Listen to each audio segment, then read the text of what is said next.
अस्सलाम वालेकुम जी। एन उर्दू के साथ आपका मेज़बान साजिद खान आपकी खिदमत में हाजिर है। पिछले कुछ दिन पहले खलीलुर रहमान कमर साहब के साथ एक हनी ट्रिप में एक वाक़या पेश आया, तो उसके बाद से ये ट्रेंड ही बन गया। काफ़ी सारे लड़के इससे मुतासर हुए। लाहौर में एक और वाक़या सामने आया जहाँ पर नाश्ते पे बुला के तो अपने बॉयफ्रेंड को उसने मारा। लड़कियों ने अपने दोस्तों के साथ मिलके उसको मारा भी और पैसे भी ले लिए। मेरे साथ ताबिश मौजूद हैं जो यहाँ पर रावलपिंडी में रहते हैं। इनके साथ भी एक ऐसा ही वाक़या पेश आया। इनसे पूछते हैं कि इनकी स्टोरी क्या है और कैसे ये भी इस तरह से अपनी जो गर्लफ्रेंड थी तो उसके जो स्कैम है तो उसका शिकार हुए। अस्सलाम वालेकुम। वालेकुम सलाम। कैसे हो ताबिश भाई? अल्लाह का करम सर, आप सुनाए ठीक? क्या कैसे दोस्ती कैसे हुई और क्या सारा क्या वाक़या हुआ?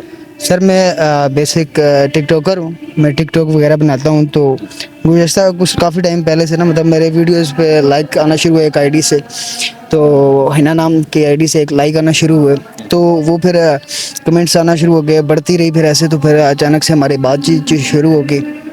तो बातचीत से फिर हम नंबर एक्सचेंज हुए। हमारे नंबर एक्सचेंज होने के बाद फिर कुछ टाइम हम ऐसे ही रिलेशन में रहे, चलता रहा, अच्छे तरीके से चलता रहा रिलेशन। तो एक दिन उन्होंने मुझे कॉल की और कहा कि आज मैंने आपको अपने घर वालों से मिलवाना है, तो आप मेरे घर वालों से बता के मिल लें, मेरे घर वाले आपको देख लें, तो हम फिर आगे मतलब रिश्ते की बात करेंगे, आप अपने वालिदैन को उधर ले आइएगा।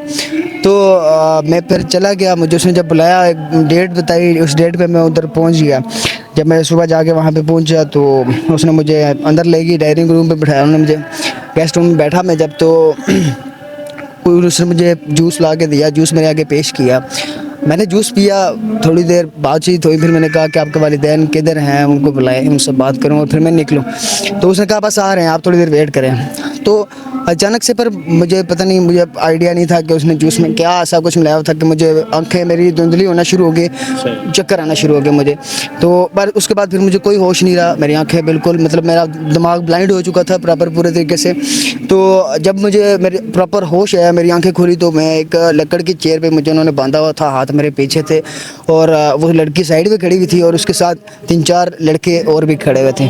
तो ये जब दोस्ती हुई थी टिकटॉक पे आपकी, तो कि ये दोस्ती कितना अरसा चलती रही आपकी? सर ये तकरीबन 5 से 6 मंथ हमारी दोस्ती चली प्रॉपर अच्छे तरीके से, और पता ही नहीं चला कि 5 से 6 मंथ में हमें मतलब काफ़ी ज़्यादा प्यार हो गया। मतलब वो मेरे से मतलब जीने मरने की कसम उसने खाना शुरू कर दी कि मैं आपके बगैर जी नहीं सकती। तो ये, और उसने घर भी मुझे ज़बरदस्ती बुलाया। मैंने कहा कि मैं अपने घर वालों से बात करके तो फिर मैं तुम्हारे घर आऊँगा। तो उसने कहा नहीं, मेरा रिश्ता आने वाला है, मैं मर जाऊँगी, मैं जहर खा लूँगी, मैं नस काट लूँगी। तो मुझे अजीब अजीब सी वीडियो बना के सेंड कर रही थी कि मैं ये करने लगी हूँ। तो फिर मैंने उस केस में फिर मैं चला गया, मजबूरन मैं चला गया, क्योंकि अब वो इतना कुछ कर रही थी। मैंने सोचा कि सच में कुछ करना लगी, क्योंकि मैं तो अपनी तरफ से सिंसियर था, मैं सच्चा प्यार कर रहा था उससे। मैं तो रिश्ते की नीयत से उसके साथ आगे चल रहा था, लेकिन मुझे नहीं पता था कि उसके माइंड में क्या चल रहा है। ऐसा कभी शक नहीं हुआ कि ये ना हो कि ये धोखा दे दे या ऐसा कुछ? सर फिर आपको पता है प्यार में ये चीज़ तो फिर नहीं होती। जब आप दोस्ती में हम ये चीज़ तो नोट ही नहीं करते, ये शक मतलब धोखा देगा कि नहीं, क्योंकि दोस्ती में वो चीज़ होती ही नहीं है। जब आपको प्यार हो जाता है, अब इतना टाइम में जब आपको प्यार हो जाता है, तो फिर तो आप समझ लें कि एक ब्लाइंड ट्रस्ट आप उस पर कर लेते हैं, वो ब्लाइंड ट्रस्ट उस पर आ जाता है। तो मेरा भी इस तरह उस पर ब्लाइंड ट्रस्ट था और मैं यही समझ रहा था कि नहीं। जब आप कुर्सी पे बांधे हुए थे उसके आगे क्या हुआ फिर, कैसे? सर फिर वो मैंने जब देखा, मैं तो बिल्कुल लाचार और बंधा हुआ पड़ा हूँ। तो वो जब मैं प्रॉपर जब होश में आया तो देखा कि मेरा मोबाइल, मेरा पर्स वगैरह लड़की के हाथ में था। तो मेरे मोबाइल में मतलब बटवे में, मेरे पर्स में कम से कम 25 से 30 हज़ार रुपया कैश पड़ा हुआ था, और मेरे अकाउंट में तकरीबन 60 से 70 हज़ार रुपया मेरा कैश पड़ गई थी। तो उसने फिर ज़बरदस्ती जब मुझे कहा कि मुझे अपने अकाउंट का पासवर्ड वगैरह बताओ, तो मैंने कहा मैं नहीं बताता। तो वो उसके साथ एक लड़का खड़ा था, उसके हाथ में एक स्टिक थी और एक गन में, उसमें फिर वो डंडा मेरे इधर सर पे मारा पीछे। तो फिर मुझे पीछे से मतलब थोड़ा ब्लीडिंग होना शुरू हो गई। तो फिर भी मैं इकरार पे लगा रहा कि नहीं, मैं पासवर्ड नहीं दूंगा, तुम जो मर्जी करो, मैं पासवर्ड नहीं दूंगा। फिर उसने मुझे वो गन की हुड सी होती है वो बैक साइड में मेरे जब मारी, फिर मजबूरन फिर मैंने उसको पासवर्ड वगैरह बता दिया। मैंने कहा ठीक है आप मेरी जान छोड़ो। तो मैंने जब उसको पासवर्ड बताया तो उसने सारे पैसे अपने अकाउंट में मतलब अपना ट्रांसफ़र करवा लिए और मेरा बटवा वगैरह भी छीन लिया सब कुछ। मैंने उसको कहा कि मेरे कार्ड्स वगैरह, मेरा CNIC है, इसमें मुझे वापस कर दो, बाकी तो उसने मेरी एक ना सुनी।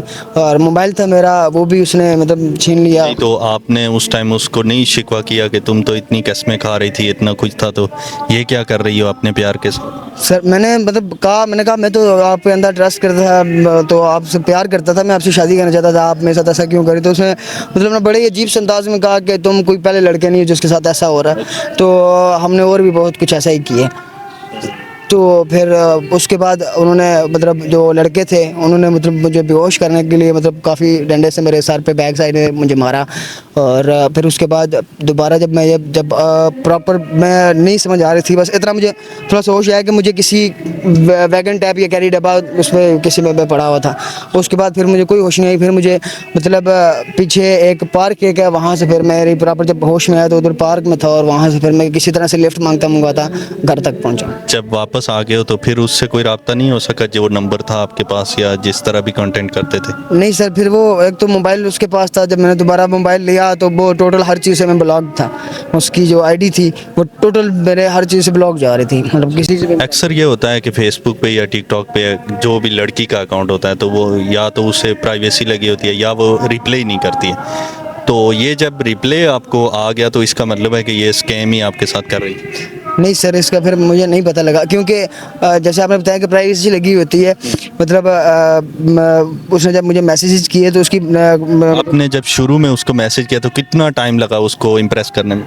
मतलब शुरू में मैंने जब उसको मैसेज किया कि मतलब मैंने हाय लिखा, आप कौन हैं और आप काफ़ी टाइम से मेरी वीडियोस को फॉलो कर रही हैं और आप कहाँ से हैं, अच्छा, आपकी वीडियो को वो फॉलो कर फॉलो कर रहे थे। मैंने कहा, अब उसने फिर जवाब दिया।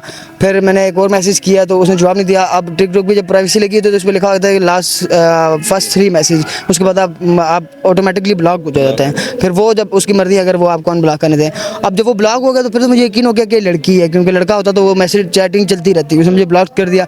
अब मेरे पास आखिरी मौका था मैसेज का, लास्ट 2 में कर चुका था। लास्ट फिर मैंने उसको कहा कि अगर आप बात करना चाहती हैं तो अभी ये मेरा लास्ट मैसेज, इसके बाद ब्लॉक। ये मुलाकात आपकी फर्स्ट टाइम थी या इससे पहले आप मिल चुके थे उससे? नहीं, ये मेरी फर्स्ट टाइम मुलाकात थी। फर्स्ट टाइम उसने मुझे कहा कि हम ऐसे मतलब आप सीरियस थे, आप शादी करना चाहते? मैं बिल्कुल सीरियस है सर। मैंने मतलब अपने घर वालों को भी बता रखा था, तो ये मैंने नहीं बताया कि मैं मतलब मिलने जा रहा हूँ इस तरह उनको। तो बस फिर अचानक से ये कुछ हो गया। आपको क्या लगता है बाकी आपके दोस्त भी कुछ ऐसे मसले में फंसे तो नहीं?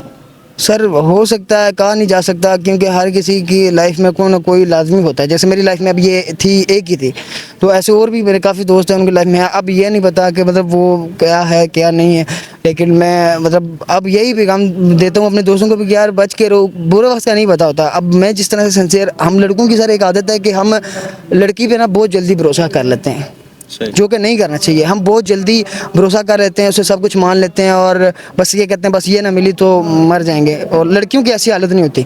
आपने अक्सर देखा होगा कितने केसेस हैं उसमें हमेशा लड़की ही छोड़ के भागती है, चाहे वो शादीशुदा हो, चाहे वो कुंवारी हो, और चाहे वो बच्चों की माँ तक ही क्यों ना हो, वो अपने बच्चों को हस्बैंड के साथ करके खुद भाग जाती है, करती हैं ऐसा लड़कियाँ। नहीं, वो उनमें वो मुझे नहीं लगता, मैं सब लड़कियों को नहीं कहूँगा, लेकिन मुझे नहीं लगता कि लड़कियों में ये चीज़ हिस्स होती है कि यार मैं इसी से बस करूँगी और इसी के साथ रहूँगा। वो प्यार मुझे नहीं लगता कहीं है, वो ख़त्म हो चुके हैं। अबिश मेरे साथ मौजूद थे जिनके साथ है इतना बड़ा स्कैम हुआ और प्यार के जाल में फंसा के तो इनको इसी तरह से लूट दिया। इस तरह से हज़ारों लोग डेली के लूटे जा रहे हैं। फेसबुक पे, टिकटॉक पे, यूट्यूब पे जाके दोस्तियां लगाते हैं और फिर जब वो बर्बाद हो जाते हैं तो फिर वो कहीं के नहीं रहते। ऐसे बहुत सारे वाक़यात हो रहे हैं।